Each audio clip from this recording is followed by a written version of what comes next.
What's up, guys? Hope everyone's having a great day. If you're new to the channel, welcome. If you're coming back, welcome back. And if you have yet to hit that subscribe button, please go ahead and do that. Alright, guys, so today, as you can see, we are taking a look at auditing the USA Glenn Serio. Now, here's the thing with Glenn Serio. I've been noticing a trend with Glenn. In a lot of his videos, recent videos, people have been saying that he hasn't really been doing all that bad. You know, he's got less aggressive and all that, right? I've been noticing he's been palling around lately with Nasty Nathaniel. Now, I believe Nasty Nathaniel is a decent auditor. He does a decent job of what he does. So maybe, just maybe, some of that is rubbing off on our good buddy Glenn. We don't know. Who knows? Maybe he's keeping Glenn in line. Maybe he talked to Glenn a little bit before they go out. Who knows what's really going on? This video, Glenn seems a little agitated, and you'll see what I'm talking about as we play the video. But the officer here just does a fantastic job, and I wanted to showcase this just to kind of see how police should interact with these sorts of things, even when the auditor becomes, well, just watch.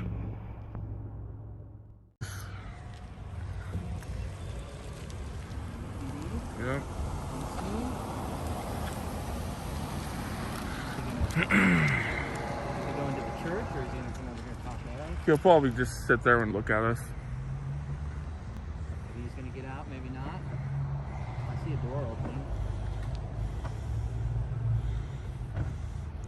Hello, gentlemen. Officer Beach, Everett Police. Just so you know, you're being audio video recorded. Cool. As am I see that. So the post office called. Do you guys need any help with anything? No, we don't. Yeah, nobody from the post office came out to ask us if we needed help, so. Yeah, well, they're postal employees. They just see people recording them, so they're going to call us. Nothing wrong with recording. We've been through this. You know me. I know you. I think I've talked to you once. Weren't you the guy with the paperwork at the Yeah, we know who I am. We know Jacoby's going to prison. We know. Everyone knows. The world knows the story. Okay. So you guys are just staying on the sidewalk and Well, what's it look like to you? What's it look like to you? I mean, have we crossed the property? Have we crossed the boundary? What? You want to file charges? You want to file false charges? You want to go to prison? What? What do you want to do? Would you like me to answer your question? Go ahead. I have no report going on the property, but I was asking you. Well, I mean, it's clear we're not on the property, you know? Not now. And you've never done nothing to me, so I have no reason to hate you.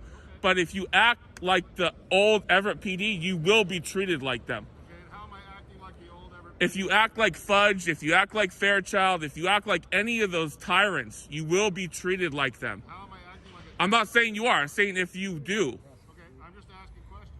Okay? So, I have no reports of you going on the property. Okay? What I do have reports of is you guys out here recording, Okay? walking up to employees as they're leaving and trying to ask them questions, trying to ask employees questions through their cars as they're leaving. Incorrect. Well, that's Okay. Incorrect. Okay, all I know is what I'm told, right? Okay. And if I'm to believe their side, I gotta believe. If I'm to believe your side, I gotta believe their Well, side. we got the video. What's that? That's why we videotape, because we have the burden of the proof, right? So I agree with you. It's not illegal to record a post office from the sidewalk. But can I ask you why you're doing that? It's the my post office. public It's right. a fascinating thing. Right, Yeah, But you're the only two people that are out here recording them. This is the first time in my 14-year law enforcement career that I've ever responded to somebody recording a post office. So I'm just curious as to why somebody would do that. You might want to get used to it because it's a common thing these days. And I'm sure you have several. I'm used to being recorded, for sure. Okay. I know cops are recorded all the time. Sure. I used to work in a jail for 5.5 years. Every step I took was on recording. Right. Right. I'm used to that. I just post office in particular. I don't understand what the purpose for that. I mean, you know, public officials can be their attitudes can be not so satisfying. So like people who work for government don't respect the public, right? You come into a facility, you come to get service, right? You don't come to get like yelled at and told, you know. So, I mean, we record because it's our right, and we want to show how the public servants act. Somebody yelled at you from the post office? I'm not saying me directly. I'm saying the post office, their attitude, right? Okay. They show their attitude, like just like some police. Some police have good attitudes, some have bad attitudes. So it's up to you guys to determine if you're gonna. I've never heard of a postal office, a postal employee having a bad attitude, but maybe you have. I haven't. So, Well, there's hundreds of videos on YouTube showing it. Hundreds of videos showing. I don't watch YouTube. Just Google David Berkeley. I don't. It's all a skewed point of view from one perspective to another. Oh, you don't believe in YouTube, huh? It's not that I don't believe in it. I just don't watch it. Okay. I Well. have better things to do with my time. So. Okay. That's just me. Yeah. I know lots of people do watch YouTube and they sit and scroll on it all day, and I guess I should rephrase that. I do utilize YouTube when I'm doing like home projects and to see how to do a particular project, because there's a lot of helpful DIY stuff on there. Right, that's That's true. all I really use it for. Okay. So, Fair but enough. okay, so as long as you guys maintain to the public property, you know, you're right. There's nothing against the law with what you guys are doing. Right. Right. I was just curious as to why the post office in particular, because they're not used to this kind of behavior, right? They're not used to being recorded.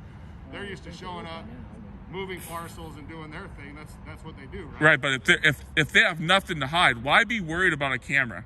You know, why be so agitated by a camera? It's not that they're agitated by the camera, sir. It's just that it's something out of the norm for them, right? It's not that I believe they have anything to hide. It's just they never experienced this before.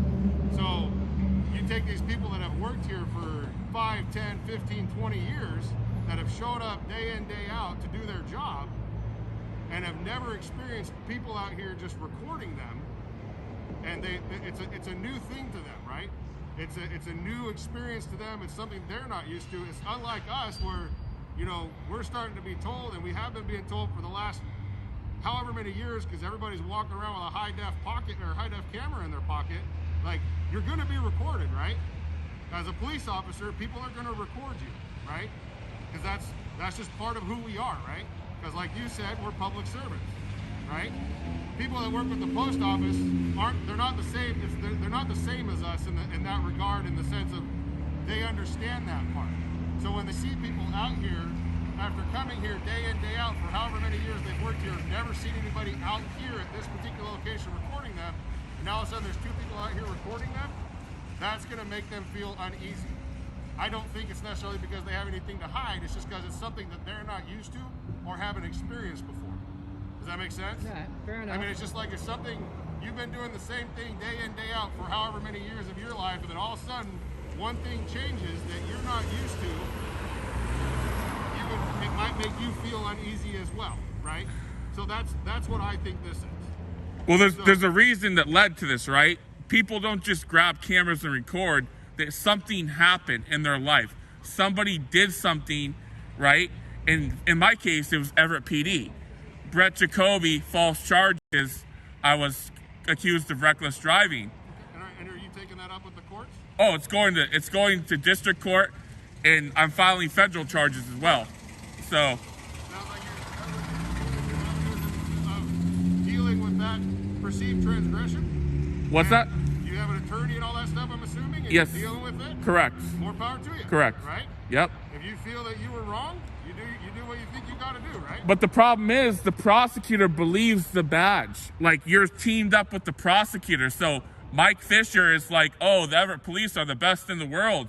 They're the best. They're so great. Like, you have this reputation behind you that you can't be proceeded. But sometimes you have to let that ego go and that reputation go and be like, hey, there was some wrongdoing here. Let's correct it. That's for you. So there you guys go. There's Glenn. I thought the officer handled the situation exceptionally.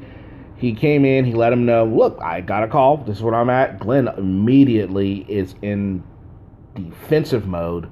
You want to get arrested, blah, blah, blah. It's like, whoa, relax, Glenn. Take a chill pill, yo. It's all good. What I thought was interesting about this video was Nestor Nathaniel didn't really get too involved. He said a couple things here and there, but he pretty much let Glenn kind of like run that one. Glenn was just, you could tell Glenn was in a horrible mood. Maybe he got some bad news on this case. Maybe he got thrown out. Who knows what really happened? But Glenn was just really in a bad mood. The last video we saw with Glenn with Nestor Nathaniel, he was a lot more, he wasn't nearly as aggressive. A lot more aggressive in this video. He attempted to try and have a conversation with the officer, but his points were moot. His points were ridiculous. They had no bearing on anything. And the officer explained to him many things and explained reasons why he, felt the way he did, and pretty much shot down a lot of Glenn's theories, especially with the Glenn theory about, why are they scared? Well, they're not scared of the camera. They're just like, well, this is different. I want to know what's going on. Can they do this? Can they not?